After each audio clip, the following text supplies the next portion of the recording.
क्या आईपीएल 2026 पृथ्वी शॉ और सरफराज खान के कमबैक का साल होगा? वेल, दो ऐसे खिलाड़ी जिन्होंने अंडर 19 क्रिकेट में अपना जलवा दिखाया, दो ऐसे खिलाड़ी जिन्हें आईपीएल में बहुत जल्दी खेलने का मौका मिला, दो ऐसे खिलाड़ी जिन्हें उनकी टीमों ने रिटेन किया, चाहे दिल्ली पृथ्वी को कर रही हो या आरसीबी सरफराज खान को। लेकिन फिर दो ऐसे खिलाड़ी जो बहुत टैलेंटेड होने के बावजूद गुमनामी के अंधेरे में खो गए, जिन्हें देखकर अक्सर हमारे जहन में सवाल आता था कि यार टैलेंट इतना है फिर टीम में क्यों नहीं है। लेकिन अब पृथ्वी शॉ और सरफराज खान, मुंबई के दो लड़के, दोनों वापस आईपीएल में आ गए। और इसीलिए सवाल हमारा है कि क्या यह साल पृथ्वी शॉ और सरफराज खान के कमबैक का होगा? वेल, इंडिया में हमेशा से एक मेंटालिटी रहती है कि जो खिलाड़ी डगआउट में बैठा है या नहीं बिका है वो टैलेंटेड खिलाड़ी। लेकिन ये दोनों वाकई में टैलेंटेड है और ये पिछले साल नहीं बिके थे। बहुत हैरानी हुई थी इनको लेकर। सरफराज को लोगों ने टेस्ट क्रिकेट का लेबल चिपका दिया था कि Sarfaraz is only good for test cricket, और पृथ्वी शॉ के बिहेवियर, पृथ्वी शॉ के एटीट्यूड, बढ़े हुए वजन की वजह से लोगों ने मान लिया था कि वो अब शायद नहीं आ पाएंगे। लेकिन किस्मत की सबसे शानदार बात यह होती है, किस्मत मौका देती है। 75 लाख के बेस प्राइस से पृथ्वी शॉ थे, सचिन बनकर कभी कहा गया था। सरफराज 75 लाख के बेस प्राइस में थे और दोनों को अब टीम मिल गई है। सरफराज खान बिके हैं सीएसके के लिए। किस्मत उनकी भी जबरदस्त है। सीएसके वो टीम है जहां पर किस किस की किस्मत चमक गई है। अंबाती रायडू, रॉबिन उथप्पा, अजिंक्य रहाणे, सरफराज खान वहां गए हैं। भाई साहब, एक्सपीरियंस है, हो सकता है किस्मत चमक जाए। Thala for a reason. I won't blame कि सरफराज नहीं चल सकते। सरफराज ने आज ही 15 बॉल पे अर्धशतक लगाया था सैयद मुश्ताक अली में।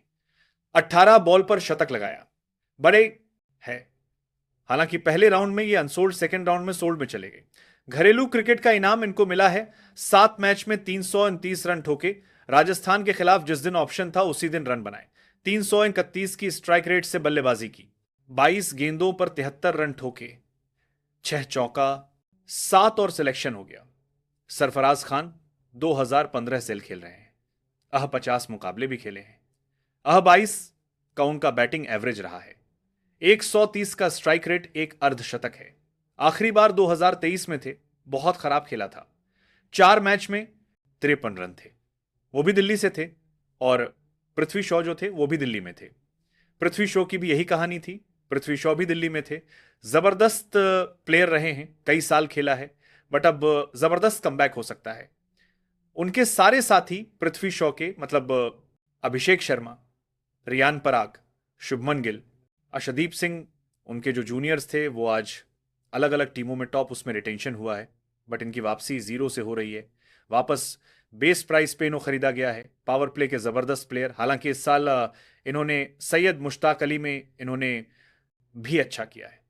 और पृथ्वी शॉ आईपीएल 2024 में अनसोल्ड थे। 26 में 75 लाख बेस प्राइस थी।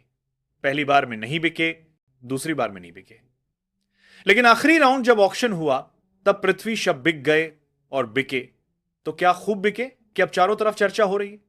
यह सवाल उठ रहा है कि क्या यहां से इतिहास में नई कहानी होगी? वेल, टैलेंट के मामले में ये दोनों खिलाड़ी बहुत बड़े प्लेयर हैं, बहुत बहुत ज्यादा टैलेंटेड प्लेयर हैं। अगर ये दोनों यहां से कुछ कमाल करते हैं, धमाल करते हैं, तो मैं हैरान नहीं होऊंगा, मैं खुश होऊंगा, मैं शॉक नहीं होऊंगा, मैं तालियां बजाऊंगा, क्योंकि दे डिजर्व कि वो अच्छा करें। So all the best Prithvish and Sarfaraz Khan, happy for you guys. Mumbai के लड़कों पर आशीर्वाद चमका है। एक सीएसके, एक दिल्ली का लड़का बना है। मुझे लगता है दोनों को मौके मिलेंगे। सीएसके मौका देगी सरफराज को, सीएसके देगी लोअर मिडिल ऑर्डर में देगी सरफराज को मौका, और यहां मौका मिलेगा पृथ्वी शॉ को भी। पृथ्वी शॉ को मौका मिल सकता है इंपैक्ट प्लेयर के तौर पर, तो खास तौर मिल सकता है क्योंकि बैटिंग में वो एक इंपैक्ट डाल सकते हैं पावर प्ले में। थोड़ा बहुत कहानी डगमग डगमग है, बड़ा नाम है, सीखने को बहुत मौका है।